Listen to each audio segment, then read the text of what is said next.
Aujourd'hui, je veux vous parler très simplement à propos d'être guidé par le Saint-Esprit. Simplement être guidé par le Saint-Esprit. Dans 2 Corinthiens chapitre 3, verset 8, Paul a dit que, en tant que serviteur de Dieu, il devait s'assurer que les gens obtiennent et soient guidés par le Saint-Esprit. Il a dit le ministère au service de l'Esprit. Ce ministère spirituel qui est de faire que les hommes obtiennent et soient gouvernés par le Saint-Esprit sera bien plus glorieux encore que quand la loi a été donnée. Pensez à cela. C'est ce que je fais, et c'est la responsabilité de tout serviteur, d'enseigner aux gens toute la parole de Dieu, mais surtout enseigner aux gens comment vivre une vie où ils sont remplis du Saint-Esprit tout le temps, littéralement remplis du Saint-Esprit tout le temps.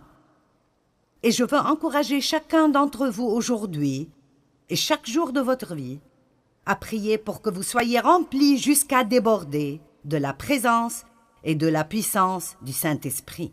Le monde est dans un état désespéré et quand les gens sont autour d'un croyant, il doit y avoir un débordement qui sort de nos vies qui fera une différence pour quelqu'un d'autre.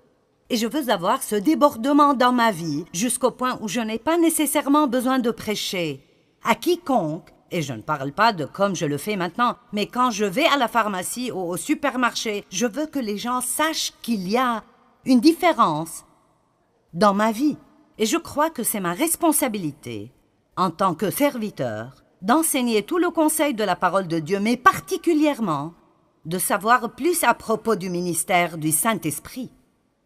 Quand Jésus est monté aux cieux, il a dit « Ce sera en fait plus avantageux pour vous que je m'en aille, parce que si je m'en vais, je vous enverrai le Saint-Esprit. » Jésus ne pouvait être qu'à un seul endroit à la fois parce qu'il était dans un corps, mais le Saint-Esprit est dans nous tous et travaille à travers nous tous, tout le temps, à travers toute la terre. C'est pourquoi Jésus a dit « Vous accomplirez les œuvres que je fais, vous en ferez même de plus grandes. » Chacun tout seul ne fera peut-être pas de choses plus grandes, mais nous tous, si nous travaillons ensemble comme un seul homme, nous pouvons faire de plus grandes choses parce que le Saint-Esprit est en nous tous et il travaille.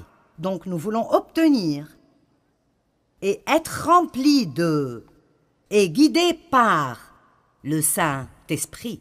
Maintenant, être guidé par le Saint-Esprit est quelque chose de vraiment majeur. Et j'étais une chrétienne pour beaucoup d'années. Et même si j'aimais Dieu et j'allais à l'église régulièrement, je n'étais pas guidée par le Saint-Esprit. J'étais guidée par moi-même. J'étais guidée par Joyce et ce que je voulais faire, et cela s'appelle la chrétienté charnelle. C'est de cela que Paul parlait quand il parlait à propos de personnes qui étaient charnelles. Mais quand nous apprenons comment être guidés par le Saint-Esprit nous guide hors de l'esclavage et dans la victoire. Il nous montre quoi faire quand nous avons des problèmes dans certaines situations. Il nous guide dans de grandes décisions spirituelles majeures et qui changent nos vies, et il nous guide dans les petites choses de tous les jours qui ne feraient probablement aucune différence pour quiconque d'autre que vous. Nous avons besoin d'avoir ce genre de relation proche avec le Saint-Esprit. Donc il dit « Je veux que vous soyez remplis et guidés par le Saint-Esprit. » Maintenant, 1 Thessaloniciens chapitre 5, versets 22, 23 et 24. « Retenez ce qui est bon et gardez-vous de ce qui est mauvais sous quelque forme et quelque type que ce soit.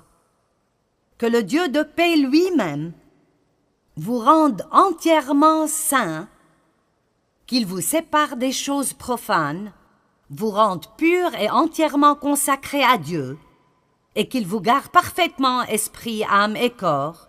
Maintenant comprenez cela. Votre esprit, votre âme et votre corps, votre esprit, votre âme et votre corps. Encore une fois, qu'il vous garde parfaitement esprit, âme et corps, afin que vous soyez irréprochables lors de la venue de notre Seigneur Jésus-Christ le Messie.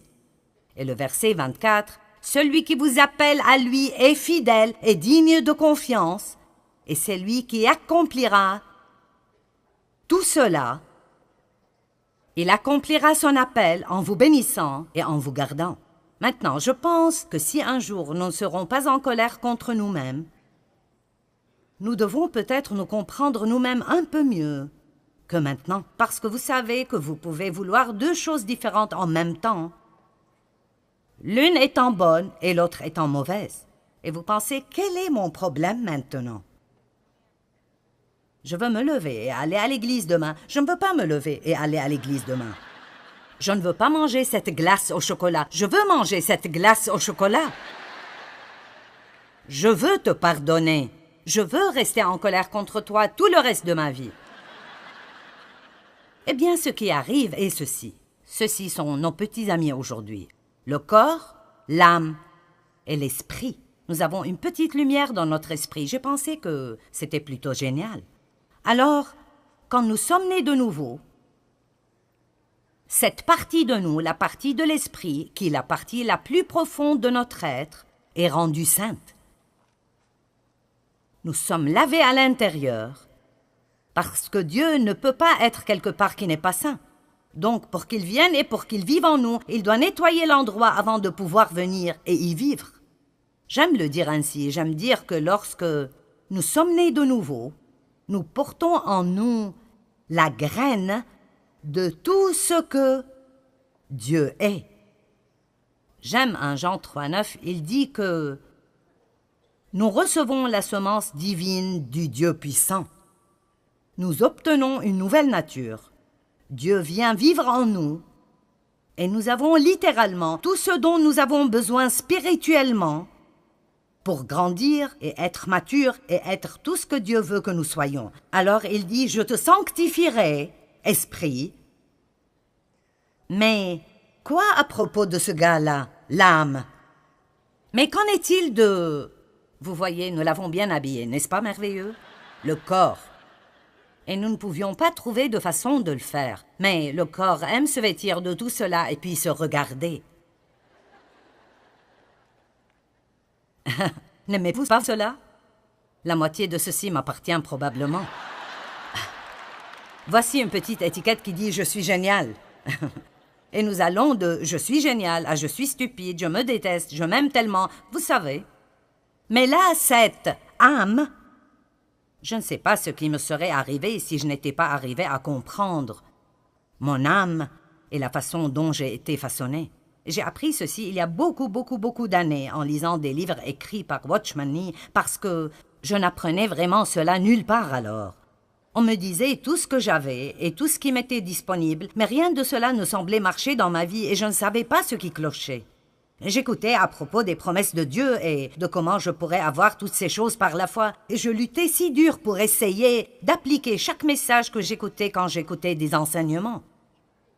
Et finalement, j'ai compris que ce dont la Bible dit que c'est à moi à la base est ce que j'ai en Christ. Mais si ça ne sort jamais de mon esprit, dans mon âme, et ne sort pas ultimement à travers mon corps jusqu'à là où les gens peuvent le voir, alors j'irai peut-être bien, mais je n'aiderai personne d'autre.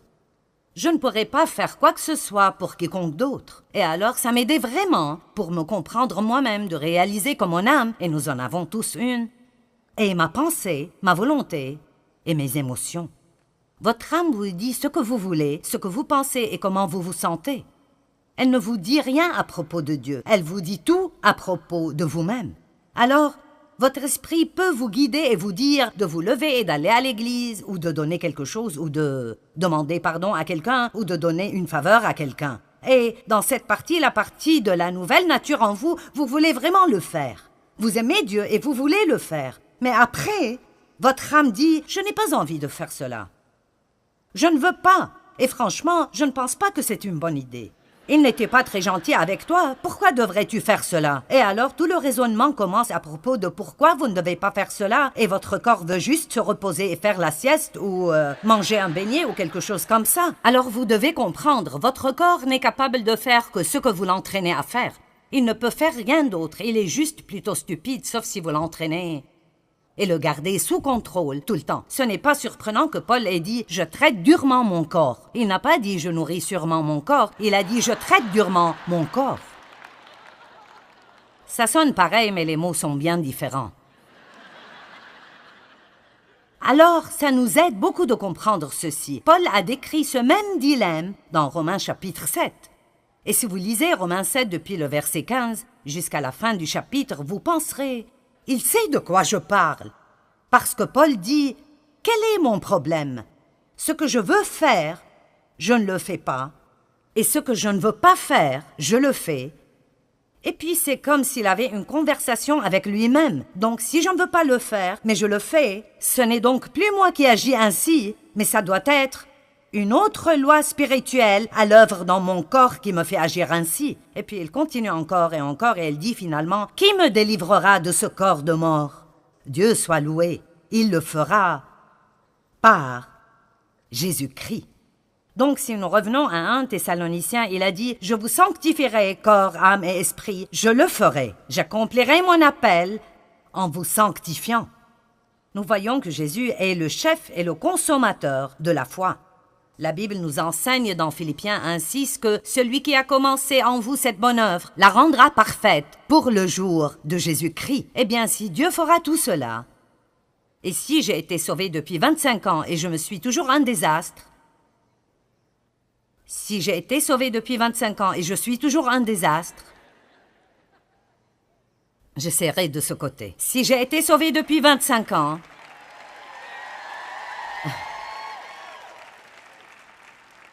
est-ce que quelqu'un sait de quoi je parle? Amen. Alors, quelque chose va mal. Donc, qu'est-ce qui cloche? Je veux dire, Dieu a promis qu'il le ferait. Mais si ça n'arrive pas, alors, quel est le problème?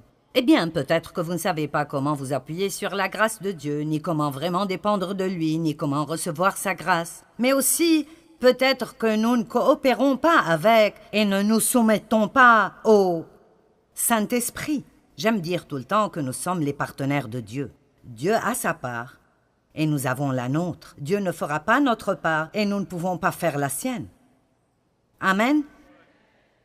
Dieu ne fera pas ma part et je ne veux pas faire la sienne. Et je me mettrais dans les beaux pétrins si j'essayais de faire sa part. Je veux dire, j'ai tellement essayé de changer Dave et ça n'a simplement pas marché. Amen. J'ai essayé de changer mes enfants et ça n'a pas marché non plus. Nous essayons toujours de faire des choses que nous ne pouvons pas faire au lieu de faire ce que nous pouvons faire et de laisser Dieu faire ce que nous ne pouvons pas faire. Ça s'appelle la confiance. Dieu veut que nous jouissions de cette aventure. Alors, quelle est notre part? Vous savez, je crois que notre part est d'apprendre à laisser le Saint-Esprit nous guider. Et quand nous sentons que l'Esprit Saint nous demande de faire ou de ne pas faire quelque chose, nous ne devons pas lutter contre cela. Nous devons simplement nous abandonner au Saint-Esprit. Nous avons simplement besoin de dire « D'accord, tu es plus intelligent que moi, je suis passé par là 100 fois. Pourquoi est-ce que je continue d'insister à faire cela à ma façon et de passer par là une fois de plus? Pourquoi ne pas dire « Tu es plus intelligent que moi, que tu sais ce que tu fais » et simplement abandonner? Mais nous sommes un peu têtus parfois. Ne sommes-nous pas un peu têtus parfois? Peut-être que ce n'est personne d'entre vous, mais je sais que je le suis. Le Saint-Esprit est l'agent de sanctification et quand la Bible parle de la sanctification, même si nous sommes déjà sanctifiés dans l'Esprit, il parle de notre sanctification totale. Totale. En d'autres termes, Dieu veut, je le dirais de cette façon, il ne veut pas juste être gardé dans cette boîte spirituelle.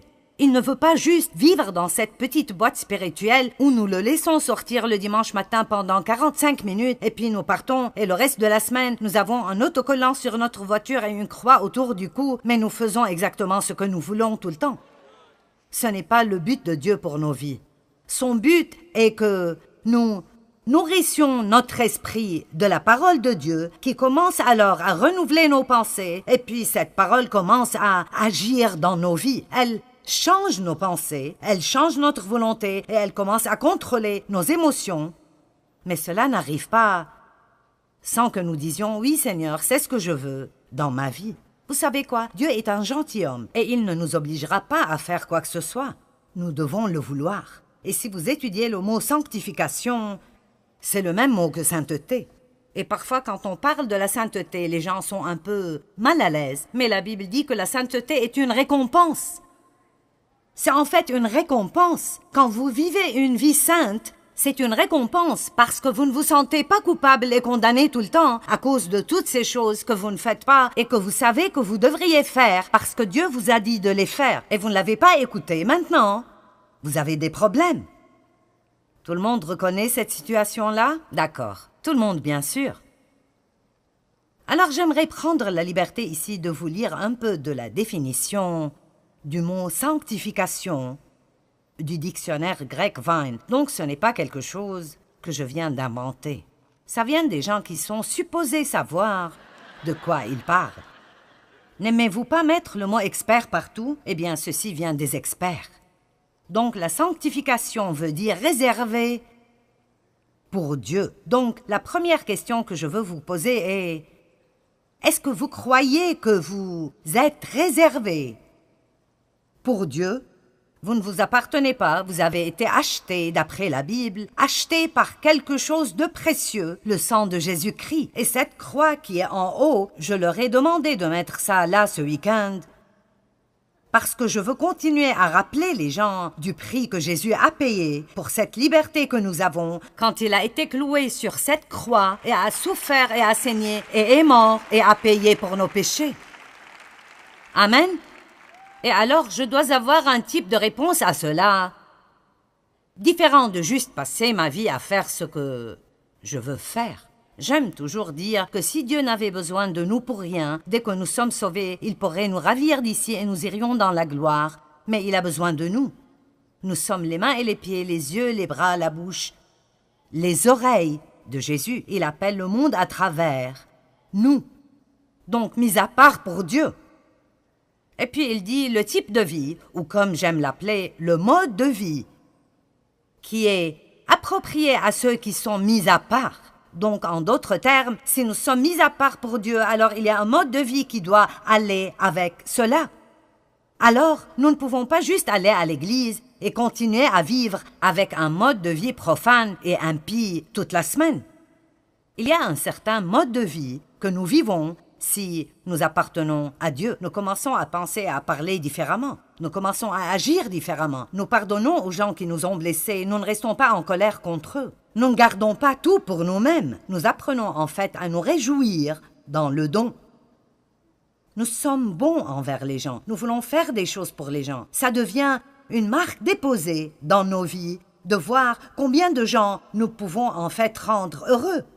Nous ne sommes pas centrés sur nous-mêmes tout le temps en nous ayant nous-mêmes en tête. En fait, nous croyons que nous appartenons à Dieu et nous nous levons chaque jour pour dire « Dieu, me voici, montre-moi ce que tu veux faire pour moi aujourd'hui, montre-moi ce que tu veux faire à travers moi aujourd'hui, je ne m'appartiens pas, je t'appartiens à toi. » J'aime ce que Jésus a dit « J'ai préparé un corps pour vous. »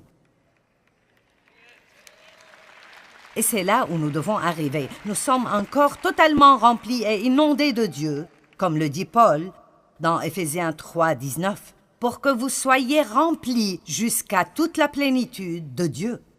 Je vous le dis, quand vous arrivez au point où vous n'essayez pas de faire ce que vous voulez tout le temps, la vie devient si merveilleuse. Elle est absolument merveilleuse. Combien de vous savent ce que les feux d'arrêt sont? Vous arrivez à un feu d'arrêt et si le feu est vert, vous pouvez y aller. Et si le feu est orange, c'est supposé signifier « faites attention ». Ce ne serait pas très sage d'y aller. Mais la plupart d'entre nous pensent juste que ça veut dire « dépêche-toi et passe avant que le feu devienne rouge ». Et donc, si c'est un feu rouge, ça veut dire « stop ». Vous savez, je crois que dans notre relation avec le Saint-Esprit, nous avons aussi des feux verts, des feux oranges et des feux rouges. Et nous devons savoir quand c'est orange. Tu devrais faire attention à ce propos. Et quand nous obtenons ce vas-y, et nous entendons Dieu dire « Arrête-toi, ne fais pas ça. Si tu le fais, tu auras des problèmes. » Je veux que les choses marchent bien dans ma vie, pas vous? Donc, nous sommes sanctifiés. Nous sommes supposés vivre une vie qui convient à notre appel. Et après, cette définition est longue et elle dit beaucoup d'autres choses, mais j'aime cette partie. Elle dit « Cette sanctification doit être apprise de Dieu comme il l'enseigne dans sa parole. Écoutez ceci, et elle doit être poursuivie par le croyant sincèrement et indéniablement. Donc, en d'autres termes, je ne l'aurai jamais si je ne le veux pas vraiment. Et je dois le vouloir, vraiment, vraiment, vraiment fortement. Écoutez cette traduction du dictionnaire grec. Ce caractère saint n'est pas indirect. Il ne peut pas être transféré ou imputé, mais c'est une possession individuelle bâtie petit à petit comme le résultat de l'obéissance à la parole de Dieu. Savez-vous que vous pouvez attraper des maladies, mais vous ne pouvez pas attraper la bonne santé? Et vous ne devez pas travailler dur, ni moi non plus, pour être impie. Ça vient naturellement en quelque sorte. Vous ne pouvez pas juste attraper la sainteté. Vous ne pouvez pas juste aller à l'église et vous asseoir là et écouter quelqu'un en train de prêcher et penser que cela vous rendra saint. Mais vous apprenez des choses et puis vous faites des choix d'après ce que vous avez appris. Et puis petit à petit, jour après jour, votre caractère commence à changer. Je pensais à cela et c'est une bonne façon de le dire. Je l'ai dit, mais j'aime ceci. Ce que j'ai dans mon esprit comme don de Dieu, et vous avez tout ce dont vous avez dans votre esprit comme don de Dieu, acheté par le sang de Christ. Mais c'est là qu'il est, il est dans votre esprit, et c'est là qu'il restera si vous n'apprenez pas à être guidé par le Saint-Esprit et à coopérer avec Dieu. Ce que j'ai dans mon esprit n'est pas mon caractère, c'est ma position en Christ. C'est qui je suis en Christ. Ça n'a rien à voir avec comment j'agis ou comment je me comporte ou comment ma vie affecte d'autres personnes. Quand nous entendons des prédications à propos de ce qui nous appartient en Christ, nous devons réaliser que ça nous appartient en Christ. Mais si nous voulons vraiment que ça affecte nos vies et la vie des gens autour de nous, alors ça doit sortir d'ici et commencer à contrôler mon âme et commencer à contrôler mes actions. Donc j'aime ça aussi. J'ai dit cela, mais je l'aime aussi. Et j'ai écrit très bien au-dessus de celle-là. Maintenant, écoutez cela. Ce que j'ai dans mon esprit est ce que Dieu a fait pour moi. La façon dont je vis est ce que je fais pour Christ. Amen. Ce que j'ai dans mon esprit est ce que Christ a fait pour moi.